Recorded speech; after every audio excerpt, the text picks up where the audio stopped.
కోసం 24 గంటల దీక్షలో పాల్గొంటూ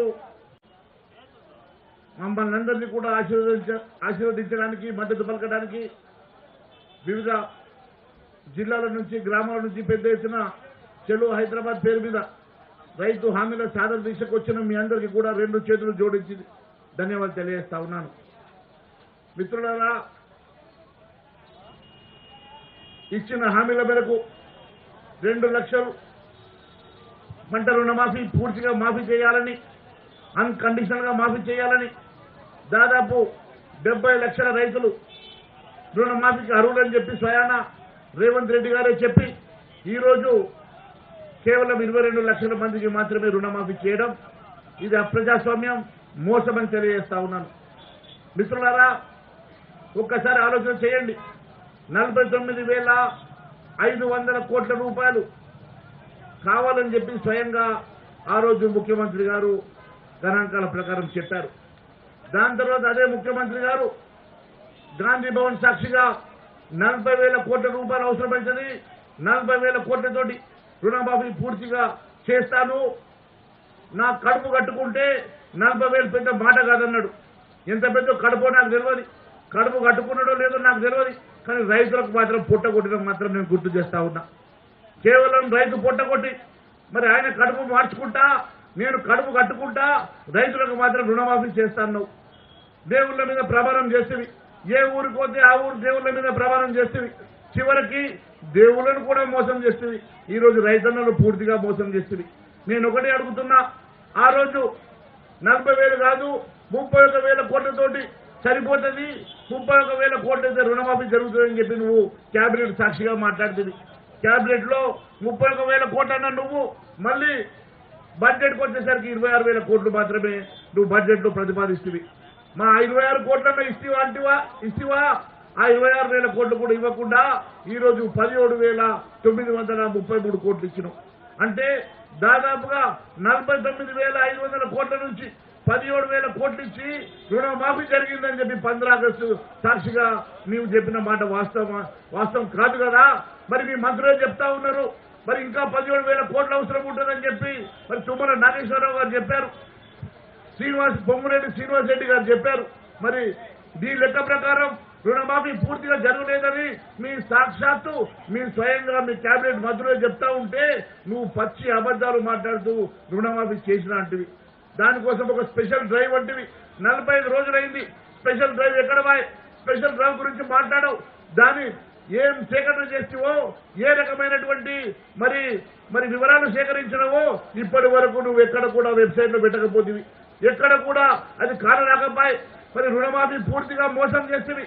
దాంతో పాటు నువ్వు ఇచ్చినటువంటి జిల్లాలో మండల వారీగా మొత్తం నువ్వు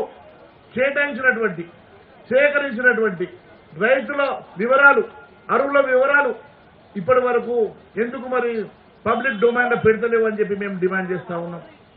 ఖచ్చితంగా అవన్నీ కూడా వెంటనే మరి రైతు రుణమాఫీ చేయాలా, లేకపోతే ఇప్పుడే అరుణమ్మ గారు చెప్పినట్లు బహిరంగ క్షమాపణ అన్నా కానీ ముఖ్యమంత్రి గారు చెప్పాలని మేము డిమాండ్ చేస్తా ఉన్నాం.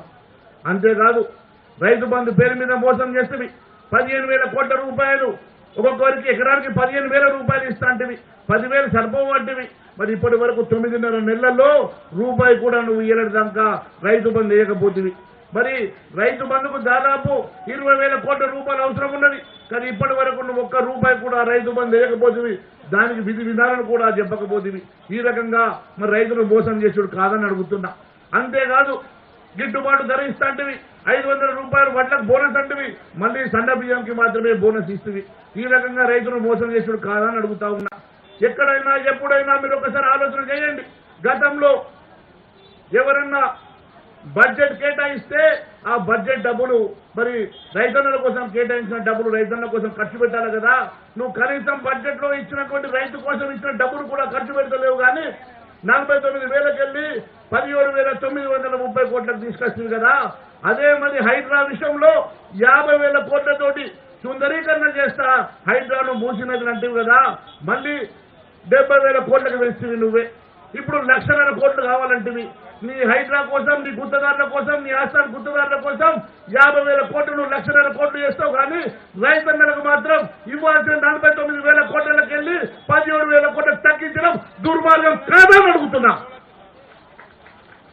రకంగా రైతులను మోసం చేసి నువ్వేదో నేను తెలివిగా తప్పించుకుంటా అనుకుంటున్నావేమో రేవంత్ రెడ్డి గారు. మెడలు వంచుతాం. మా రైతన్నల హామీలు నెరవేర్చే వరకు భారతీయ జనతా పార్టీ తరఫున మేము దీక్షలు చేస్తాం, పోరాటం చేస్తాం. అవసరమైతే గ్రామం వెళ్తాం. రైతన్నలతో పాటు మీరు ఇచ్చినటువంటి అన్ని వర్గాల ప్రజానికి ఇచ్చిన అన్ని హామీలు నెరవేర్చే వరకు మీ వెంట పడతాం, తరుముతాం. మిమ్మల్ని ఖచ్చితంగా హామీలు నెరవేర్చేలాగా మీ వెంట పోరాటం చేస్తామని మరొక్కసారి తెలియజేసుకుంటూ ఇప్పుడు గౌరవ పార్లమెంట్ సభ్యులు, చేవెళ్ల పార్లమెంట్ సభ్యులు, సీనియర్ నాయకులు కొండా విశ్వేశ్వరరెడ్డి గారిని మాట్లాడాల్సిందిగా కోరుతా ఉన్నాను. భారత్ మాతాకి. అసెంబ్లీలో రైతాంగం కొరకు పోరాడుతున్న నాయకులు, మన శాసనసభ్యులు, ఫ్లోర్ లీడర్ మహేశ్వర్ రెడ్డి గారు,